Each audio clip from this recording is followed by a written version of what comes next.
अस्सलामुअलैकुम वरहमतुल्लाहि वबरकातुहू। मोअज़्ज़िज़ असातिज़ा इकराम, कैसे हो आप लोग? उम्मीद और दुआ अल्लाह रब्बुल इज़्ज़त से यही है कि आप लोग सब बखैरियत होंगे। चलते हैं, बढ़ते हैं आज की इस वीडियो की ओर। क्या है ख़ास आज के इस वीडियो में? CTET central teacher eligibility test, subject pedagogy series, यानी इसमें हम लोग पैडागॉजी जो कि आपको ऑल सब्जेक्ट्स में हेल्पफुल रहेंगी, इसी में से आज उसकी फर्स्ट पार्ट यानी कि पहली कड़ी आज हम लोग देखने वाले हैं। मार्गदर्शक आपका दोस्त, आपका खादिम शाकिर शेख सर। सबसे पहले तो वेलकम है गाइस टीचर्स आप लोगों का मेरे इस educational YouTube channel let's crack it with Shaikh sir पर। गाइस जो भी इस चैनल पर नए हैं वो बराए मेहरबानी या बराए करम चैनल को सब्सक्राइब ज़रूर कर लीजिए और बेल आइकन को प्रेस कर दें ताकि जब भी कोई नया वीडियो अपलोड हो तो आपको नोटिफिकेशन मिलता रहे। साथ ही साथ वीडियो को लाइक ज़रूर करें, शेयर करें, और अगर आपका कोई कमेंट, कोई सवाल, कोई परेशानी, कोई क्यूरीज़ है तो चैट बॉक्स में आप सवाल की सूरत में इंशाल्लाह मुझ तक पहुंचा सकते हो। जैसे ही मैं देख लूँगा इंशाल्लाह उसका हल, उसके सवाल के जवाब तक आपको जो तो इंशाल्लाह ज़रूर मैं उसको सॉल्व करने की कोशिश करूँगा। चलिए देखते हैं आज के इसमें पैडागॉजी सीरीज़। ठीक, पहला सवाल है आप लोगों का, कक्षा में छात्रों को गणित विषय के प्रति प्रेरित करने के लिए निम्नलिखित बात का ध्यान रखना चाहिए। यानी एक शिक्षक को, एक टीचर को अपनी क्लास में बच्चों को प्रेरित करने के लिए, उकसाने के लिए जो है तो क्या करना चाहिए, किन बातों का जो तो ध्यान रखना चाहिए। तो ऑप्शन एक है छात्रों से कठिन अभ्यास करवाना चाहिए। ऑप्शन नंबर 2 सभी छात्रों को समान रूप से शिक्षा देनी चाहिए। ऑप्शन नंबर 3 छात्रों के हल की गई समस्याओं में अधिक से अधिक कमी निकालना। ऑप्शन नंबर 4 छात्रों में आत्मविश्वास की भावना का विकास करना। तो गाइज़ अगर आप लोग यहाँ पर एलिमिनेशन राउंड देखें तो यहाँ पर देखिए ऑप्शन नंबर 1 छात्रों में कठिन अभ्यास कराना। कठिन अभ्यास कभी भी जो तो हमको नहीं कराना है, ये ऑप्शन आपका कट हो गया। उसके बाद में छात्रों को समान रूप से शिक्षा देना, ठीक है, इसको कुछ हद तक हम लोग लेकर चलते हैं। उसके बाद देखिए छात्रों की हल की गई समस्याओं में अधिक से अधिक कमी निकालना। तो कमी निकालना कभी भी इसका उद्देश्य नहीं होता है, तो ये ऑप्शन भी कट हो गया। अब छात्रों में आत्मविश्वास की भावना का विकास बढ़ाना, यहाँ पे याद रख लीजिए आप लोग, आत्मविश्वास का मतलब होता है सेल्फ कॉन्फिडेंस। अब यहाँ पर ऑप्शन नंबर बी भी सही है और ऑप्शन नंबर डी भी सही है, लेकिन यहाँ पर ये आत्मविश्वास की वजह से ये क्वेश्चंस जो तो राइट हो जा रहा है बनिस्बत बी के। तो यहाँ पर सही जवाब आपका ऑप्शन नंबर डी, छात्रों में आत्मविश्वास की भावना का विकास करना, ये रहेगा। ठीक है, आइए दूसरे सवाल की ओर बढ़ जाते हैं। लिखित भाषा का प्रयोग। लिखित भाषा का प्रयोग मतलब कि नॉर्मली हम लोग जो राइटिंग करते हैं तो उसका प्रयोग जो है, उसका यूज़ कहाँ कहाँ पर जो तो कर सकते हैं। आगे देखिए, केवल कार्यालयों के लिए किया जाता है। ऑप्शन नंबर बी केवल साहित्य सर्जन के लिए किया जाता है। ऑप्शन नंबर सी अपनी अभिव्यक्ति के लिए किया जाता है। और ऑप्शन नंबर डी केवल प्रतिवेदन लेखन के लिए किया जाता है।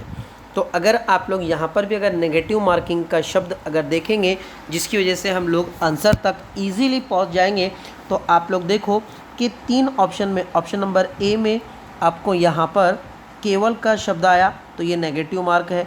यहाँ पर ऑप्शन नंबर बी में भी केवल है और ऑप्शन नंबर सी में भी केवल है। तो यहाँ पर ये नेगेटिव टैग मार्क्स की वजह से जो तो आंसर्स एलिमिनेट हो जाएंगे और राइट आंसर आपका सी हो जाएगा। ये एक ट्रिक हुई। और दूसरी ट्रिक ये है कि याद रखिए यहाँ पर अपनी अभिव्यक्ति पॉजिटिव है।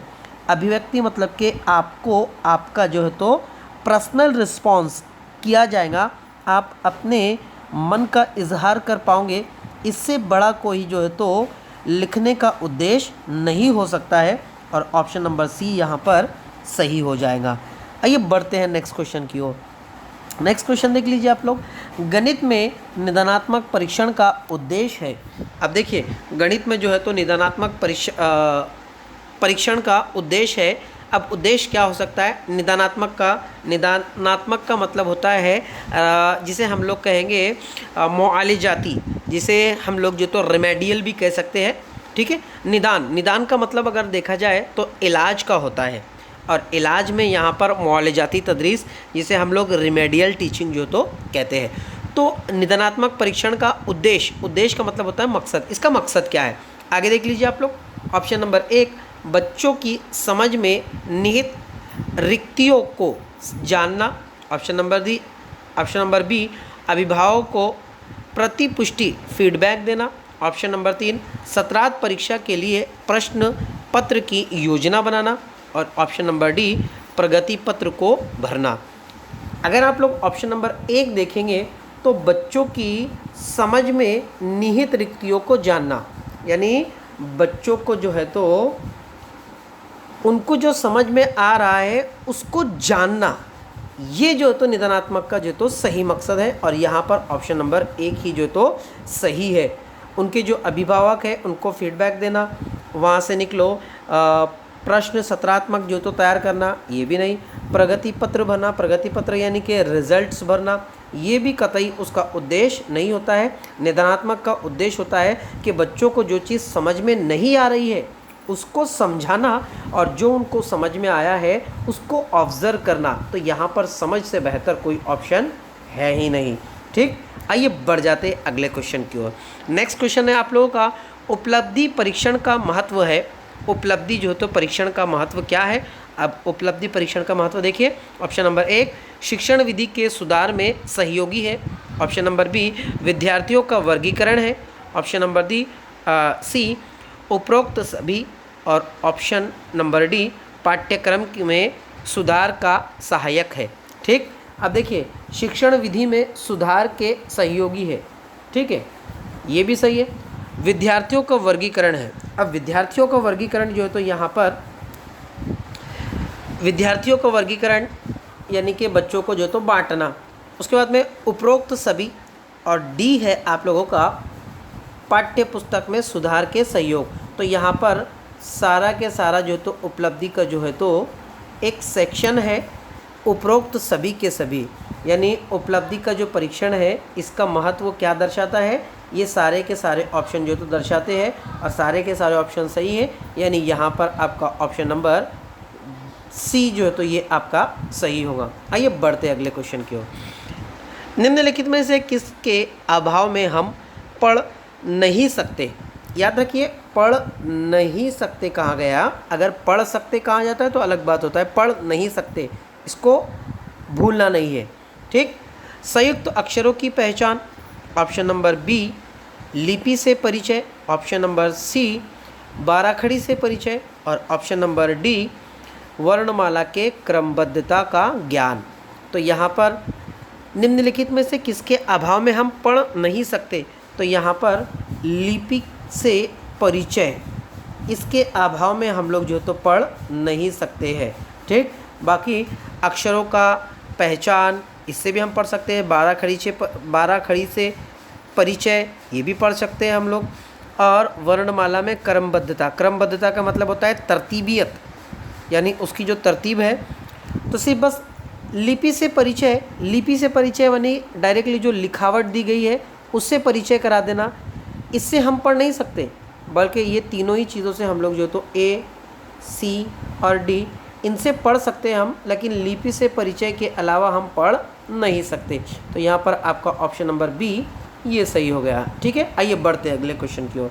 अगला क्वेश्चन है आपका, परामर्श का उद्देश्य है बच्चों को समझना, बच्चों की कमियों का कारण पता लगाना, उपरोक्त सभी, और बच्चों को समायोजन से सहायता प्रदान करना, ठीक है। अब देखो, परामर्श, बच्चों को समझना सही है, बच्चों की कमियों का कारण पता लगाना ये भी बिल्कुल सही है, उपरोक्त सही, इसको बचा कर चलते हैं हम लोग, ठीक है। बच्चों को समायोजन से सहायता करना, ठीक है, समायोजन से सहायता करना। तो भाई तीनों ही जो तो पॉजिटिव टैग वर्ड है, और मैं समझता हूँ कि तीनों ही आंसर जो तो हमारे सही है। अब तीनों ही सही है, इसका मतलब ऑप्शन नंबर सी ये हमारा सही है कि उपरोक्त के सही। तो यहाँ पर हमारा ऑप्शन नंबर सी ये सही हो गया, ठीक है। आइए बढ़ जाते अगले क्वेश्चन की ओर। अगला क्वेश्चन है हमारा, सीखने का बढ़िया तरीका है।